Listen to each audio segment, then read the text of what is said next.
So... This is all you can do, huh? Pitiable deliverer.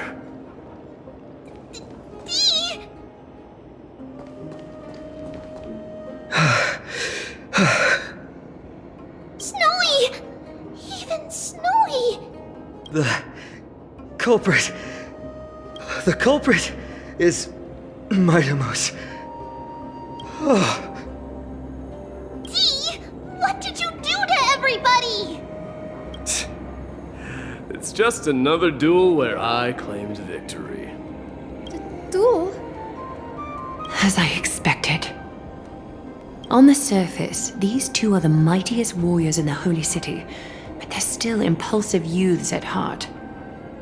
Speak up, Mydei. Tell us exactly what kind of foolishness you and Phainon indulged in this time.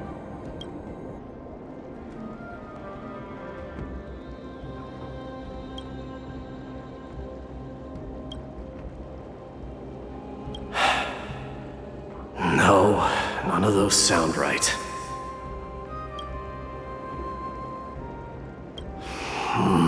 Forget it. Am I seeing things? Is the magnificent deliverer finally deigning to step outside?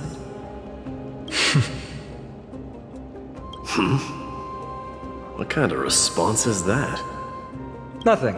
I was just imitating your usual response. I don't feel anything special from you. Have you passed the demigod trial? The ritual hasn't reopened yet.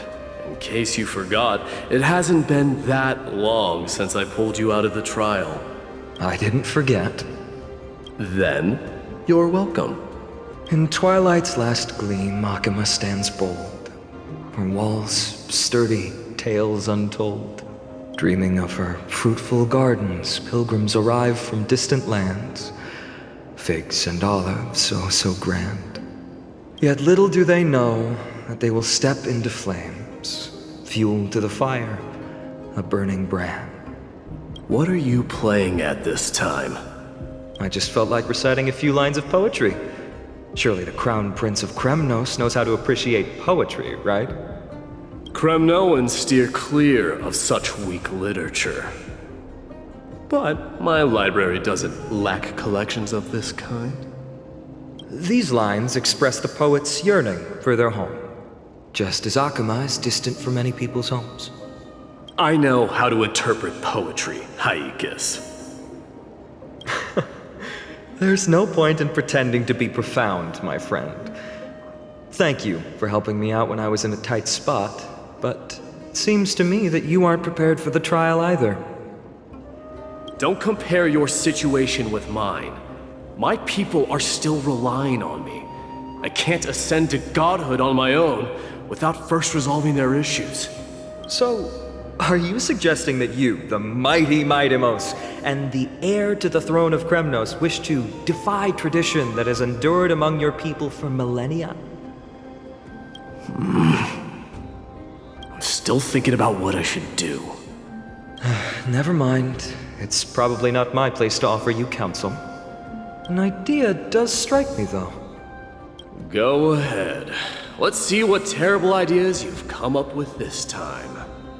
Maybe we both need to relieve some stress. Come, mydeimos, let's recommence our previous competition. This time, we'll see who can stay in the super hot bath for longer. What? Are you chickening out? The phrase chickening out does not exist in the Kremnoan language. I just find this situation absurd, that's all. All-knowing historian, are you not aware that we Kremnoans use boiling water from sword forging for our baths? Looks like I'll have to teach you some royal etiquette today. And thus, an unprecedented sauna battle commences!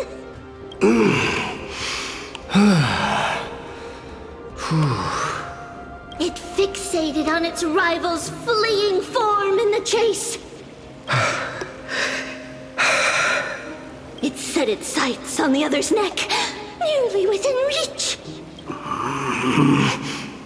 It was stuck,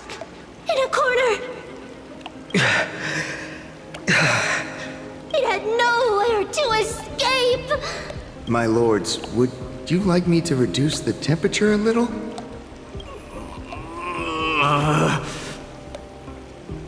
What? You're chickening out already? Get lost.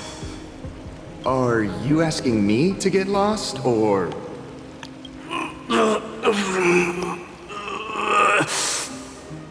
Do whatever you want. Please, forgive my presumptuousness, my lords. What a spectacle of folly. This is what you get for daring to challenge a Kremnoan without understanding your own place. What I'm saying is, your little game dragged down quite a few innocent souls alongside you. We will personally escort back home the customers left awestruck by our formidable presence. This isn't fair. You're wearing way less than I am. Is this the latest trend now? Getting into the baths while dressed in full armor? Don't look at me like that. It was he who challenged me. There is no word for flee in the Kremnoan language. Very well. Let us bring this farce to a close, shall we? Warriors, it is time to get moving.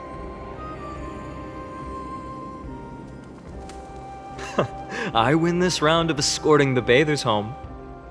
How does one contender alone make a valid competition? Offering a compliment or two wouldn't be the end of you, you know. Haikas. What is that word? Is that your native tongue? It means hyena. I'm likening you to a weak hyena. By the way, you emphasize the completely wrong syllable. Though we've been acquainted for some time, I have rarely heard you talk in the ancient tongue of Kremnos. It's because I'm not exactly a master at it either. I can listen and read just fine, but when it comes to writing... You can write? You speak as if you don't have a brain. That was in jest. I understand. After all, you spent all your childhood wandering far from home. Worry about yourself first, deliverer. You also never mention your hometown, apart from when you need to introduce yourself.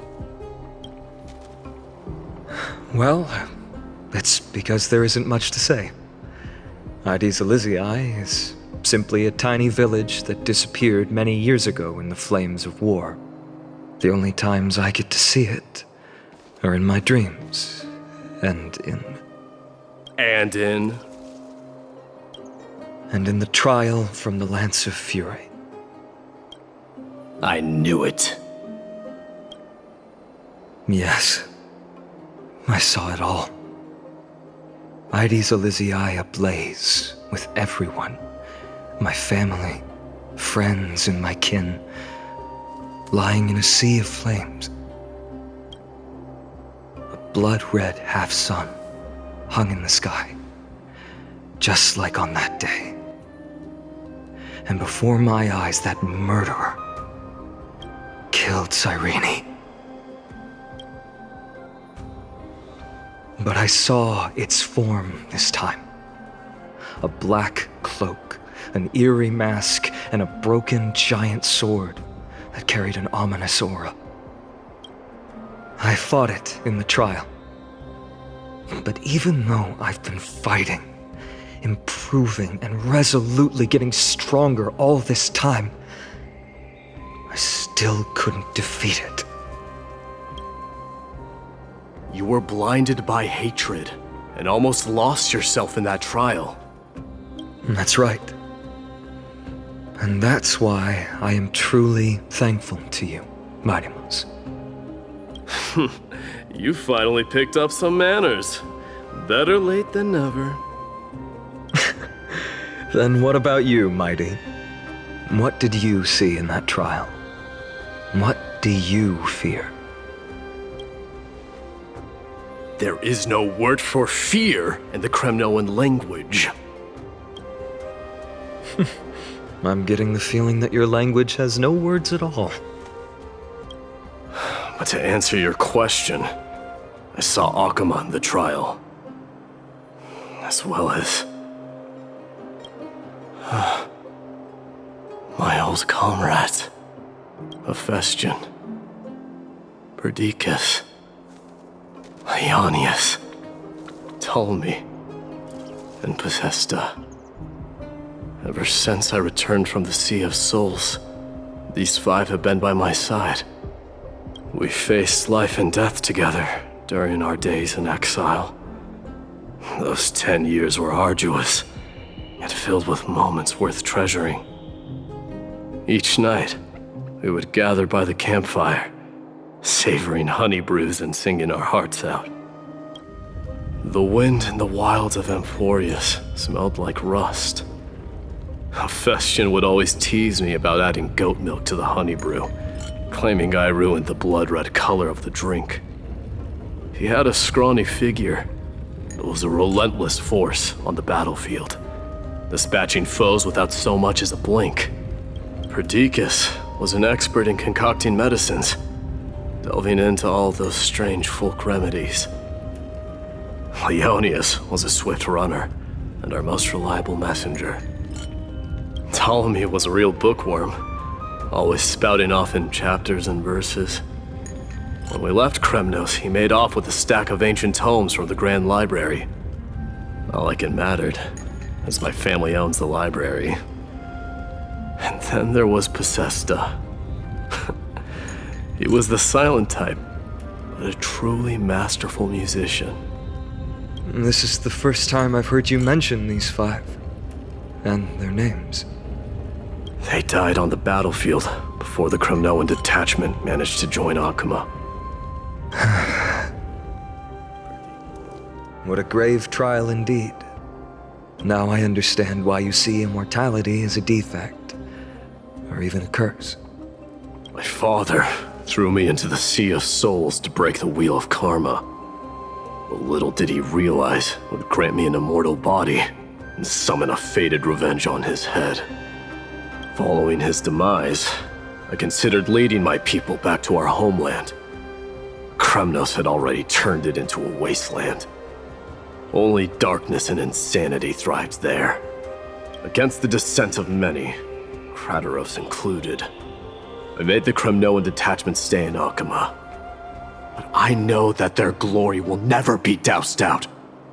The instant of strife shall inevitably arrive. If you take over Nikedor, then you must begin the journey back to your homeland.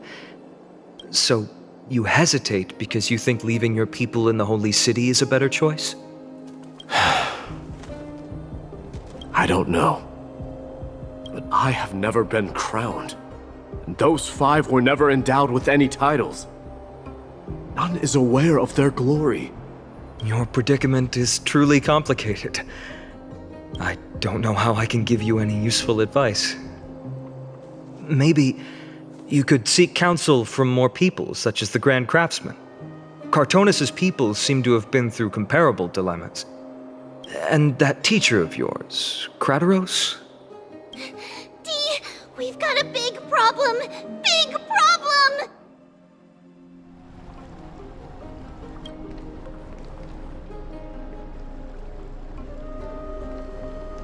I knew you'd be here. I heard you're about to set off on an expedition.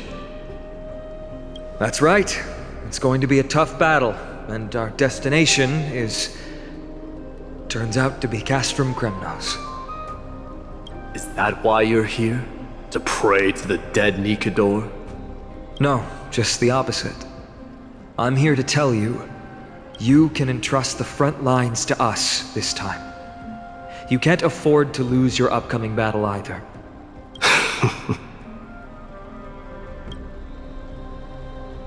Have you heard the story of Geocles the Mountain Breaker? Sounds like you've spoken with Cartonis. That's the name of the legendary mountain dweller, right? Let's have a chat before we go our separate ways.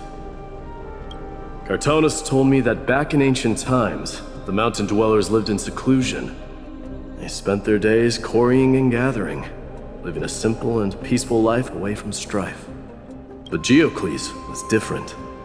He resisted their traditional way of life, yearning for the world beyond the mountain. They're safe, but humdrum culture was like fetters around him. He sounds a lot like you. Yes, that is why he too faced the same dilemma as I do. One day, during one of Geocles' many ventures beyond the mountain, he spied a battalion of Lydonians stationed at the foot of the mountain. The Lydonians were at war with their arch-enemies, the Companions, and they used the mountain as a base to carry out guerrilla warfare operations. When Geocles, who had taught himself the common tongue, approached a soldier, he learned a shocking piece of news. Lydonians were planning to plant mines and explosives all over the mountain, and then lure their enemies within. With danger lurking with every step, the mountain dwellers' homes were no longer safe. Geocles quickly returned to his village to bring the news to his people. But Let me guess. They refused change and chose to put up with the situation instead. that's right. The mountain dwellers were fearful of even the smallest change to their lifestyle, let alone leaving their home. Despite the imminent war, the elders would rather negotiate for peace instead of leaving the mountains. This made Geocles both angry and sad. But he didn't give up. If you were in his shoes, what would you have done? Lead my people on a resistance, perhaps. I'm not sure. I can't think of a solution that would make everyone happy. A solution that would make everyone happy, huh? That's how naive we are. Well, let me tell you what Geocles did. He took the mountain dwellers' store of gemstones and traded them with the Lydonians for a massive amount of gunpowder. But he didn't do this to fight the Companions. Under the cover of night, he set ablaze the forest surrounding the settlement, forcing his people to flee the mountain. That great fire marked the beginning of mountain dweller history. Since then, their people became part of civilization, and giants became a common sight in the holy city. Meanwhile, that mountain they once lived in has turned into little more than foam inside the black tide. But leaving their homeland also brought many mountain dwellers misfortune. They were hunted by Kremnoans or enslaved. Indeed, that is undeniably also part of their history. But that is Geocles for you. The merits of his actions, or lack thereof, have been scrutinized by many, but historians nevertheless hail him as the Mountain Breaker. Why do you think that is? It's simply because he took action and enacted change with his own hands. He didn't try to make everyone understand him, nor did he even waste time trying to make everyone happy. He started a great fire and burned the shackles of tradition to ashes, and then forced everyone to march toward the coming of a new era. You've made up your mind, haven't you? I'll be leaving Akama soon to fight the great darkness of this world, and to shoulder Nikador's destiny. So, listen well. If there comes a day when we meet again on the battlefield, and I stand opposed to the flame chase, remember to stab your sword into my back through my 10th thoracic vertebra. That's my weak spot, and the only way to kill me.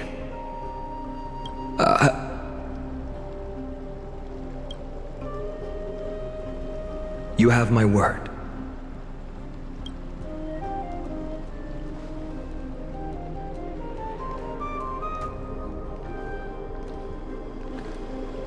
Go now. The battlefield calls. Send that flame-thieving hyena to their death. But if you find yourselves with no other recourse, pray to that blade in the sky. And loudly call out the name of the new god. May glory be with you. It's been a while. I should have known you were the mastermind behind this. Hey, don't go pointing fingers without cause. I swear I'm innocent this time. See those kids over there? They're the ones who brought everyone together. I admit, that took me by surprise. Were you seriously just going to sneak off without a word with me? Well, I was actually on my way to bid farewell to you, but ended up running into this. Oh, that's quite an honor, I suppose. We better not leave them waiting too long, don't you think? The road to Castrum Kremnos from here is long. Perhaps it wouldn't be a bad idea to take a moment and etch their faces in my memory one last time.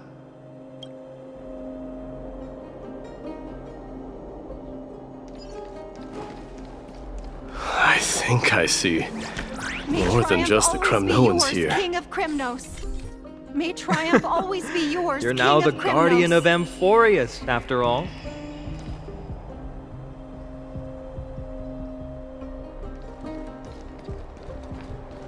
I'm thinking maybe it's about time the god of strife gets a new name.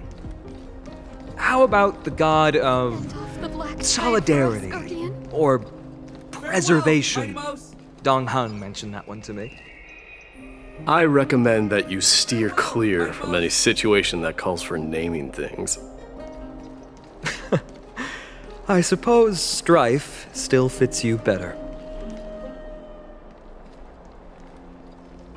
All right. It's about time for us to part ways. Any final goodbyes you want to share? This might be your last chance.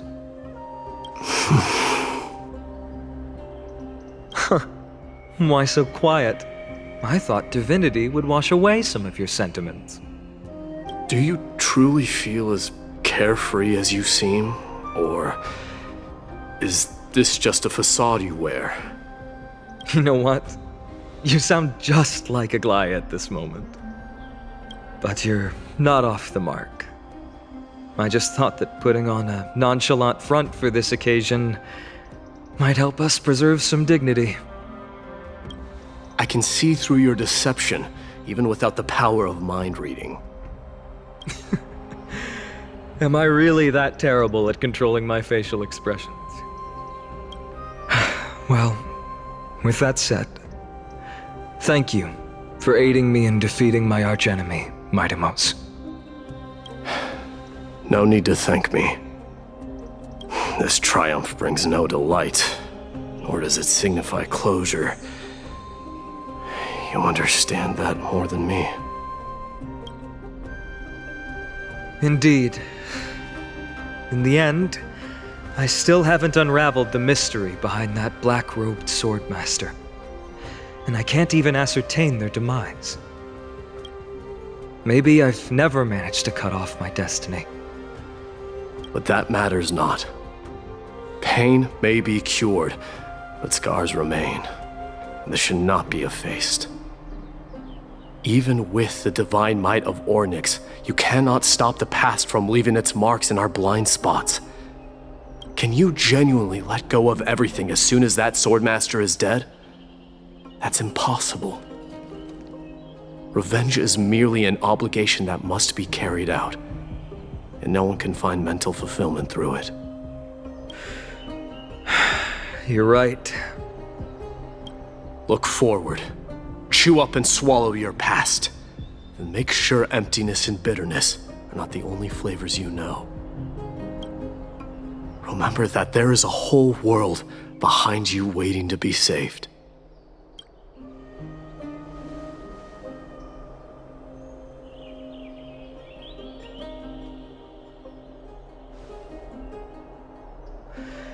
I will keep that in mind.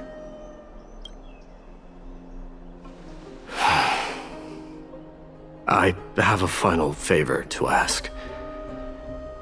Please look after the Kremnoan warriors in my absence. They will undoubtedly face challenges while assimilating into Akama. It is my sole regret that I cannot stand by them during this time. Do not worry. Leave it to me. And, while I'm at it, I'm going to find out if the Kremnoan language is really missing that many words. The Kremnoan philosophy can never be encapsulated in a mere dictionary. But if there's a chance in the next life, you should come visit my library.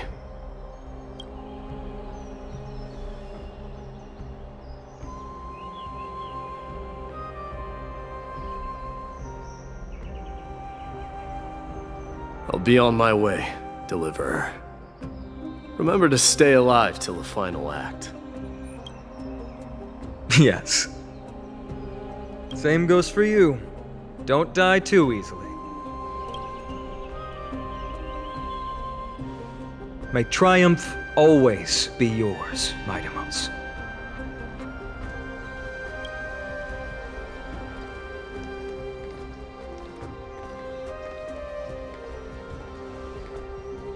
Oh, right. One last question. Go ahead. You better not leave any regrets behind. Are you the one who told Cartonis about the signet ring? Well,